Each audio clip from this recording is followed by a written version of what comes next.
80s horror was unique. It didn't need CGI to get under your skin, just rubber, latex, and pure practical effect nightmare fuel. Whether it was a mysterious gate, a forgotten cellar, or an ancient curse, these films took horror in strange directions. Today, we're revisiting 8 cult creature features from that golden era. Some monsters became legends, others became punchlines, but all remain far more unsettling than you remember. Let's dive into the forgotten nightmares that made the 80s so iconic.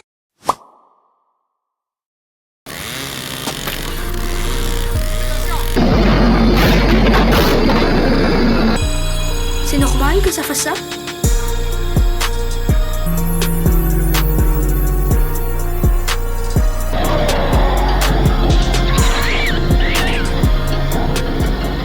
The Gate, 1987.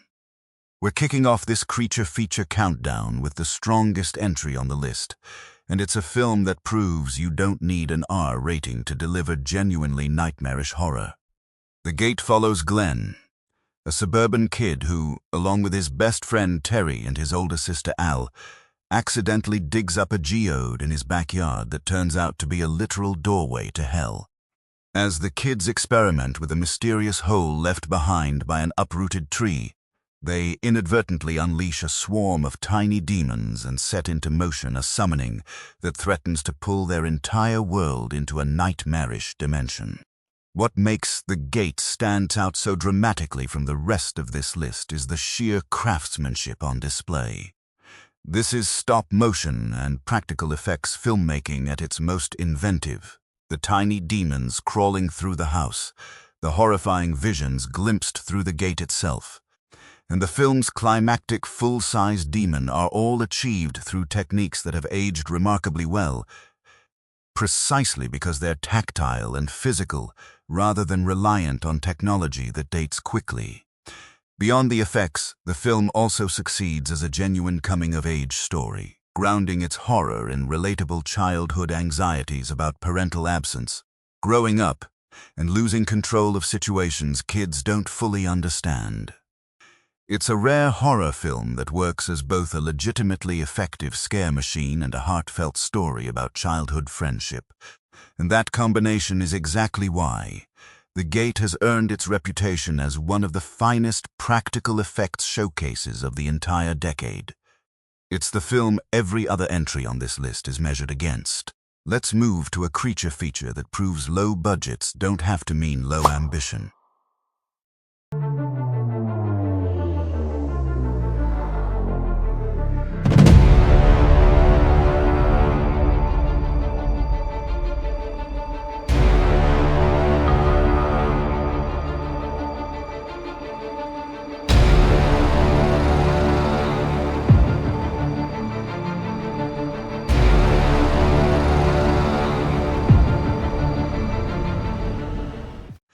Deadly Spawn, 1983.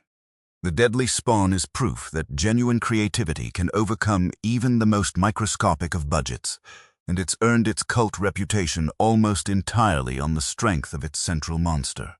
The plot is refreshingly simple. A meteorite crashes near a suburban home, unleashing a rapidly multiplying alien creature that takes up residence in the basement.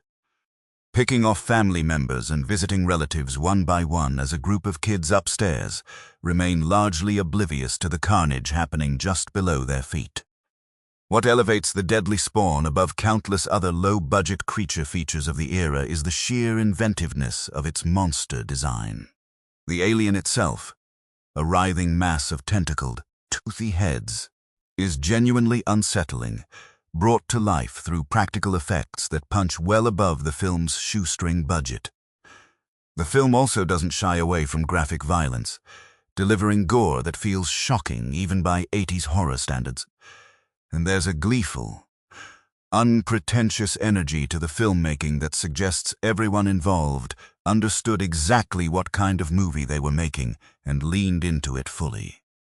The performances are amateur, and the budget limitations show in nearly every scene outside the monster's presence. But that scrappy, homemade quality has become part of its charm rather than a detriment. It's not a polished film by any measure, But the deadly spawn succeeds where it matters most for a creature feature. It delivers a monster worth remembering, gore worth talking about, and a DIY spirit that's kept horror fans discovering it decades after its initial barely noticed release. Now let's shift to a film with real directorial pedigree behind the camera.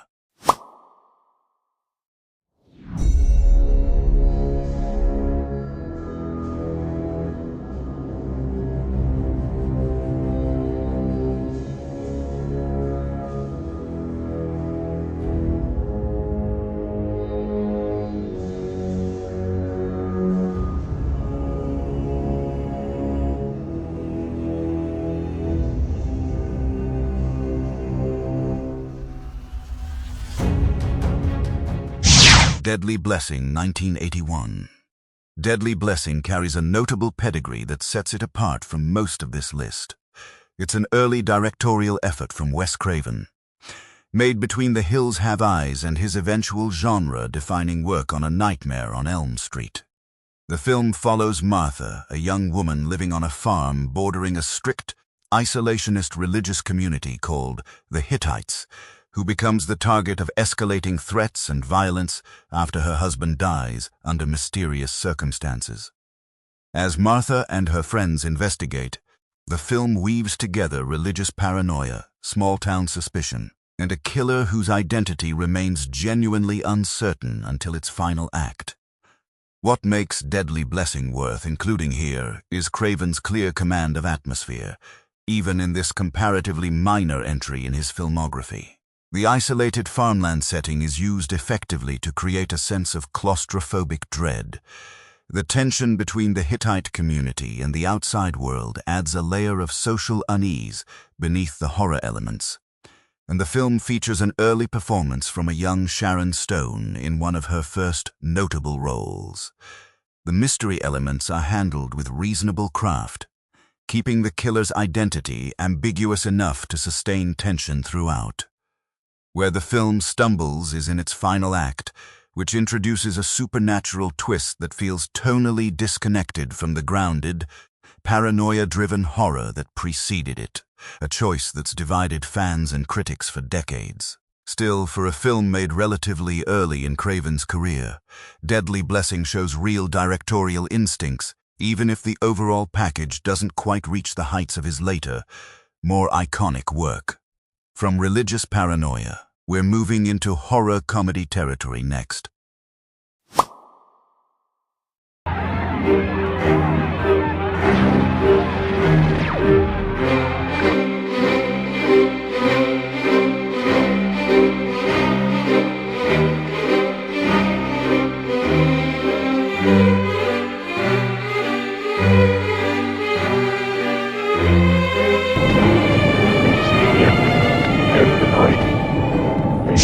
Trick or Treat, 1986. Trick or Treat taps into a very specific corner of 80s culture, the moral panic surrounding heavy metal music, and turns it into a genuinely fun, if uneven, horror outing. The film follows Eddie, a bullied high school metalhead obsessed with his favorite rocker, Sammy Kerr, who dies under mysterious circumstances just as controversy erupts over his supposedly satanic lyrics. When Eddie plays Sammy's final, unreleased album backwards, he inadvertently resurrects his idol's malevolent spirit, who begins using the power of his music to seek revenge against everyone who wronged him, with Eddie caught in the middle as the body count rises. What makes Trick or Treat an enjoyable watch, even decades later, is how much fun it has with its central premise. The film leans fully into its heavy metal aesthetic, featuring cameo appearances from genre icons Gene Simmons and Ozzy Osbourne that add genuine novelty value for horror and metal fans alike.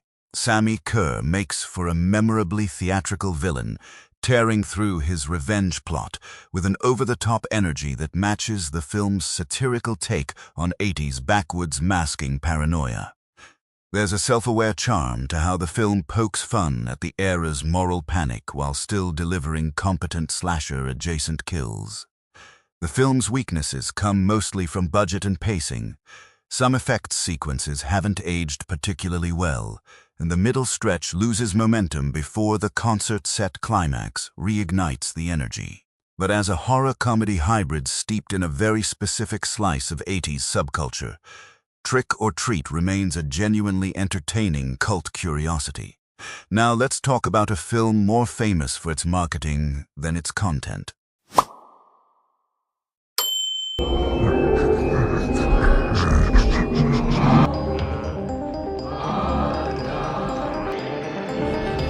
Thank you very much. Russell, Astro.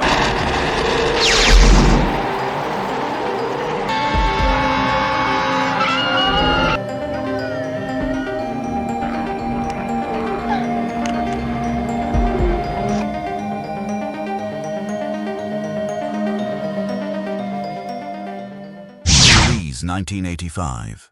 Few horror films of the 80s have a wider gap between their reputation and their actual content than Ghoulies. A movie almost entirely defined in pop culture memory by a single, iconic poster image that doesn't even depict a real scene from the film. The plot follows Jonathan, a young man who inherits his family's mansion along with a hidden knowledge of black magic, and who accidentally summons a group of small, mischievous, demonic creatures while dabbling in occult rituals to impress his friends. As the ghoulies wreak increasingly chaotic havoc around the estate, Jonathan finds himself in over his head with forces he barely understands. The film's central problem is one of expectations versus reality. That famous poster, depicting a ghoulie emerging from a toilet, promised a very different kind of movie than what audiences actually got. And the sequence itself barely factors into the actual plot. What Ghoulies delivers instead is a fairly standard, low-stakes horror comedy, with creature designs that are more goofy than genuinely frightening, occult trappings that feel more decorative than menacing, and pacing that struggles to sustain momentum across its runtime. The Ghoulies themselves have a certain campy charm, and there are a handful of genuinely fun practical effects moments scattered throughout. But the film never quite capitalizes on the more interesting horror comedy ideas at its core. It's not without entertainment value, particularly for viewers going in with appropriately lowered expectations. But Ghoulies ultimately earns its reputation as a film sold more successfully than it was made. A marketing triumph riding on the back of a fairly forgettable movie. Let's move into territory that's decidedly more obscure and more uneven.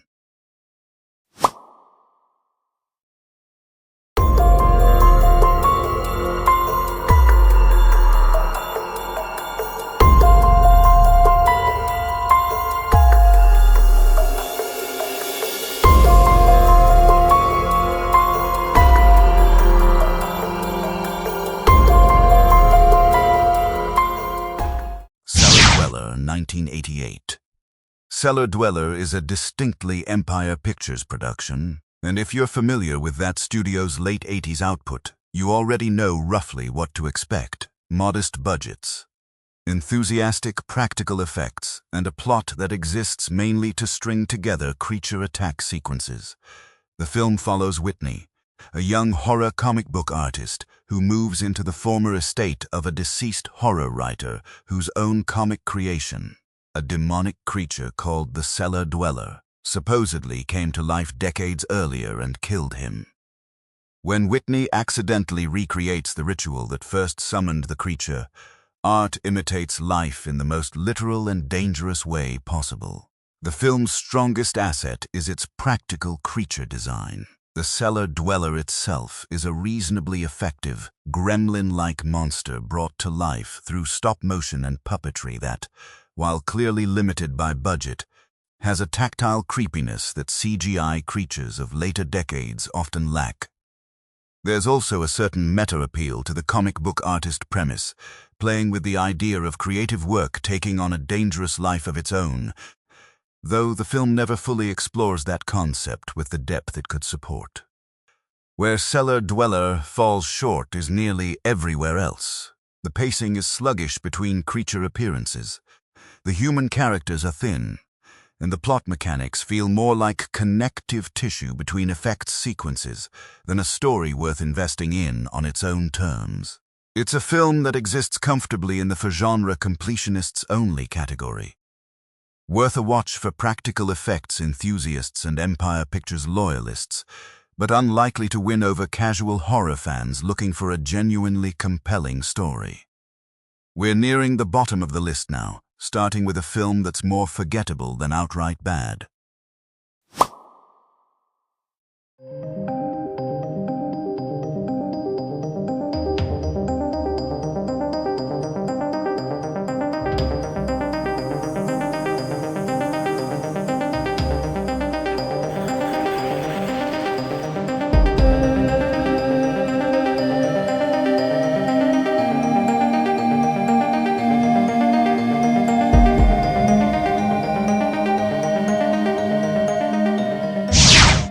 Superstition, 1982.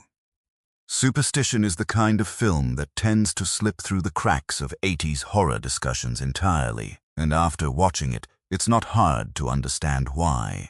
The plot follows a family that moves into a house with a dark, cursed history. A local witch, drowned centuries earlier after being falsely accused, whose vengeful spirit has claimed the lives of anyone who's dared to live there since. As the new residents settle in, oblivious to the property's history, the supernatural body count begins climbing in increasingly brutal fashion. To its credit, Superstition doesn't hold back on its kills. This is a film willing to commit to genuinely graphic, inventive gore, including a memorably brutal death by chainsaw and table saw that stands out even by the standards of the genre's goriest entries. There's a certain nihilistic energy to how casually the film dispatches its characters, and horror fans specifically hunting for creative practical kills will find a handful of sequences worth seeking the film out for. Unfortunately, everything surrounding those kills is considerably weaker. The plot is thin and predictable even by haunted house standards.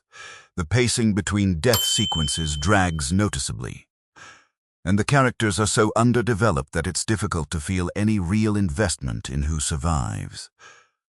Superstition ultimately lands in a frustrating middle ground, gory enough to satisfy hardcore gorehounds in isolated bursts, but forgettable enough as a complete film that it's rarely brought up even in deep-cut 80s horror conversations. It's a film best appreciated in highlight reel form rather than as a whole viewing experience. Which brings us to our final entry, a film infamous for reasons that have little to do with quality filmmaking.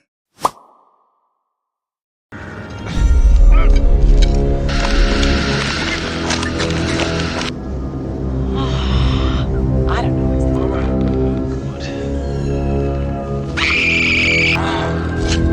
Get out!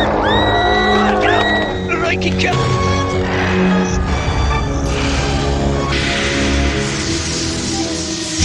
Rawhead Rex, 1986.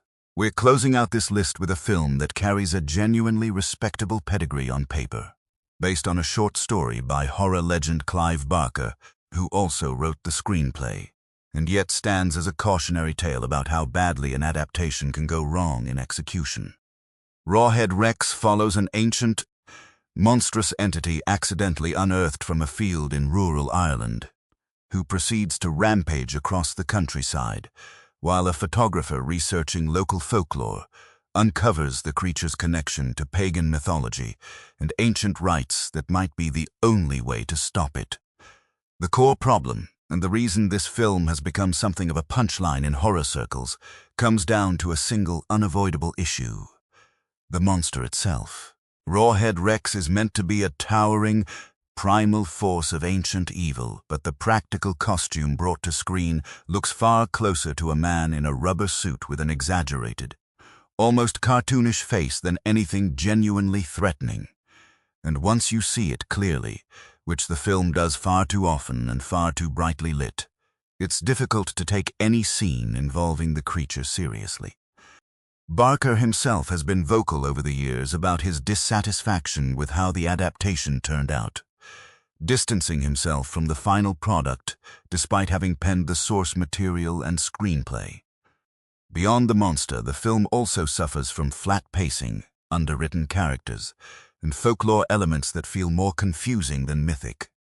It's a film that had genuinely interesting source material and a name-brand horror writer behind it, which makes its shortcomings all the more disappointing rather than simply expected. Rawhead Rex closes out this list as a reminder that even strong ideas can be undone by execution, and that a monster only works if it actually looks like one. And that brings us to the end of our countdown through 8 cult creature features from the 1980s. Whether you're a longtime fan of these deep-cut horror gems or just discovering some of these titles for the first time, hopefully this list gave you a few new movies to track down for your next horror night. So let us know in the comments, and which decade of monster movies should we tackle next? If you enjoyed digging through these practical effects nightmares with us, hit that subscribe button and turn on notifications, because there's a lot more cult horror history where this came from. Thanks for watching, and we'll see you in the next one.